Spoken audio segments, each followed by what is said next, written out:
Hi everyone, Squish here. Today I'm going to be doing a PvP breakdown of a recent encounter I had in Escape from Tarkov. I would say this clip's kind of like my sex life. It's 2 minutes of foreplay, 5 seconds of greatness, and then explosive failure that leaves my partner to finish things off. So while you try and get that image out of your mind, the setup here is that I'm on interchange with my friend. We've just disabled the alarms. Power is not on yet, so we're splitting, and I'm going to head to turn on power while he gets ready to open the ultra medical room. And then right as this clip starts, we've heard another team coming in behind us, and this is everything that happens after that.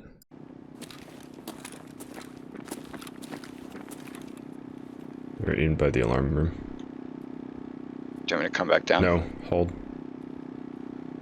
In a storeroom over here.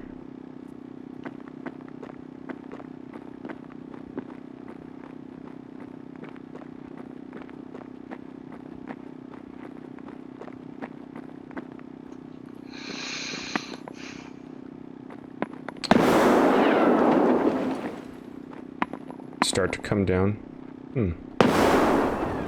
Do they know you're there? Might have heard me.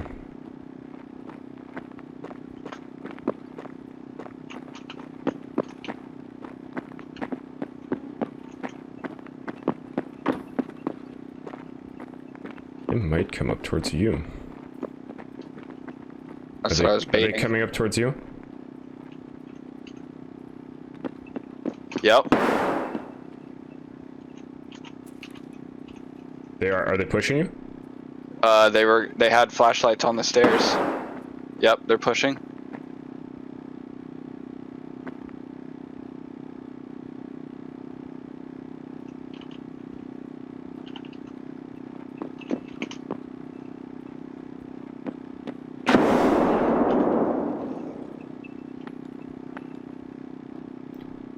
Just run. Fucking run towards Ultra if you have to. If you take off towards Ultra, let me know, because I'm gonna sprint as well. I might have gotten him with a grenade. Nope, I hear him moving. There were two. They're coming.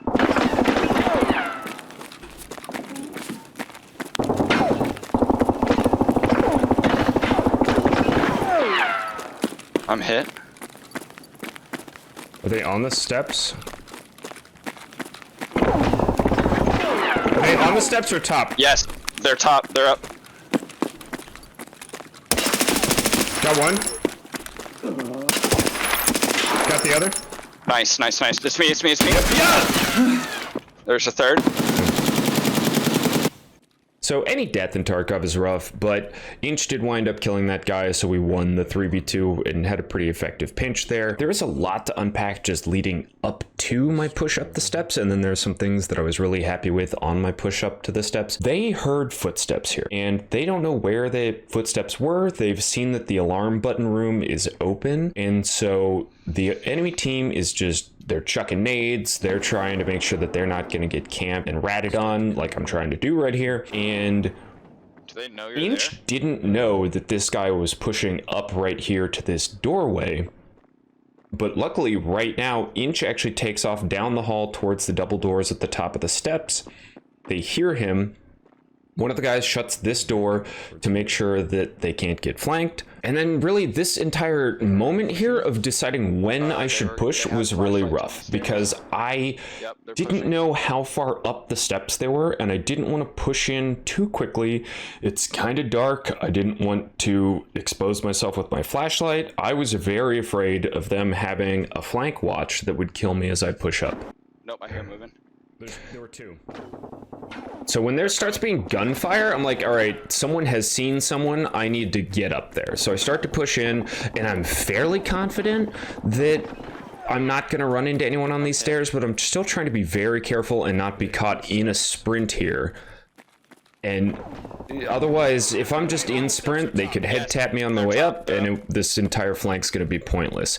This guy was not watching the flank at all. And with there being three, he should have been watching the flank. The point fire was a little off at the beginning there, but it cleaned it up. He just had no idea it was there, so I had enough time to kill him. This next point fire I was very proud of because it's something that I've been trying to work on. I head tapped this dude through the wood. before he even has time to react. So right here, his friend has called that he's dead, and he's turning, I assume, asking what the heck is going on.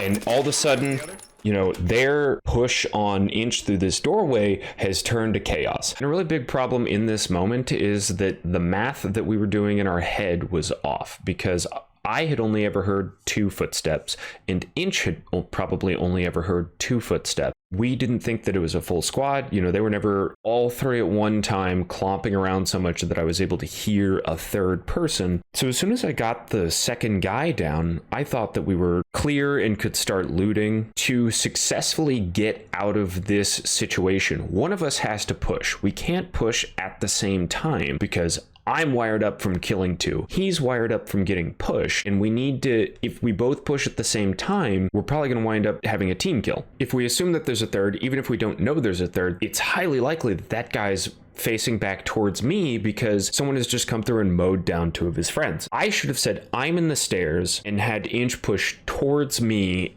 and then he could have killed that, like, hopefully he would have caught that guy in the back before he could turn around. There's a really rough moment here because I had team killed Inch 2 raids previous when I got disoriented down below, and I didn't want to do that again. And so when I came up this flashlight is pointing towards me, and I figured that it was his flashlight. And if you listen, right as I crest, with just terrible timing, it's not his fault, but with just really unfortunate timing, he's saying, it's me, as I'm staring into this flashlight. And I'm like, all right, cool, that's him. Nice.